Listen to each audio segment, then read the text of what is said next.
வணக்கம் அனைவருக்கும். At foundation for the blind என்று சொல்லக்கூடிய எங்களுடைய யூடியூப் தளத்திலே பார்வையிட்டுக் கொண்டிருக்கின்ற அனைத்து நல்லுள்ளங்களுக்கும் நமது இலங்கை பார்வையற்றோருக்கான அறக்கட்டளையத்தின் சார்பில் நெஞ்சார்ந்த நன்றிகளை கூறிக்கொண்டு, இதுவரையும் எங்களுடைய சேனலில் நீங்கள் பார்வையிடுபவர்கள் சப்ஸ்கிரைப் செய்து எங்களுக்கு ஒரு ஆதரவை தாருங்கள். இன்றைய தினம் நாங்கள் கண் பார்வையற்றவர்கள் தொடர்பான ஒரு சிறிய ஒரு என்று சொல்லுவாங்க, கதை என்று சொல்லலாமா அல்லது ஒரு சம்பவம் என்று சொல்லலாமா, இந்த சம்பவத்தினை நான் ஒரு சிறிய கதையாக சொல்லுகின்றேன். ஒரு பார்வையற்றவர் இருக்கின்றார். அவர் எந்தவித தொழிலுமின்றி இருக்கும்போது அவர் என்ன செய்கின்றார், அந்த பெட்ஷீட்டுகளை ஒரு கடையிலே கொள்வனை செய்து அதை வீடு வீடாக சென்று விற்பனை செய்யும் ஒரு விற்பனையில் அவர் ஈடுபடுகின்றார். அப்படி அவர் ஒரு 25-30 பெட்ஷீட்டுகளை ஒரு உடவேட்டிலே போட்டு தனது தலையிலே வைத்துக்கொண்டு வெள்ளைப்பிரமை தட்டி தட்டி தட்டி போகின்றார்.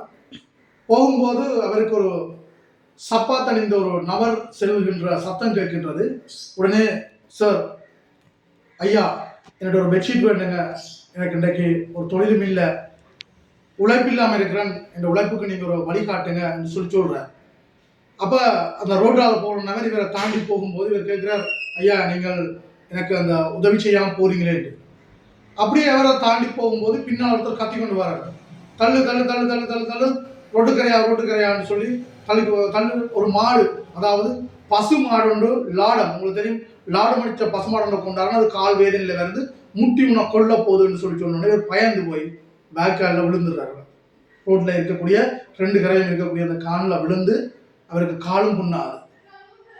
காலும் புண்ணாகினோன்னா அவர் என்ன செய்யறார், எழும்பி, ஐயோ, நாங்கள் இந்த பார்வையற்றவர்களாக பிறந்து விட்டோமே, எங்களால் என்ன செய்ய முடியும் என்ற ஒரு மனவிருத்தியிலே அந்த புண்கால் பட்டவுடனே ஒரு நபர் வந்து அவரை ஆஸ்பத்திரியில் அனுமதிக்கின்றார். சிறிது காலம் ஆஸ்பத்திரியிலே இருந்து அவருடைய கால் உடைந்து விட்டது. மீண்டும் அவர் தனது வீட்டுக்கு செல்கின்றார்.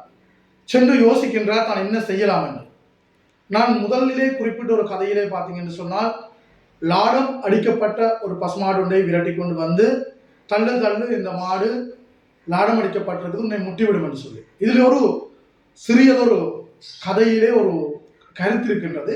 இந்த கருத்தை அறிந்து கொண்டவர்கள் கீழே கமெண்ட் பண்ணி என்ன கருத்து, இதிலேயே ஒரு பொய் ஒன்றும் ஒளிந்திருக்கின்றது, இதில் ஒரு சிறிய ஒரு பொய் ஒன்று ஒளிந்திருக்கின்றது. இன்னும் ஒரு பதிவிலே உங்களை சந்திக்கும் வரை நான் உங்களிடம் விடைபெறுகின்றேன். இந்த உங்களுடைய கருத்துக்களை கமெண்ட் பண்ணி என்ன அந்த பொய் என்றதை தெரிவிங்கள். நன்றி, வணக்கம்.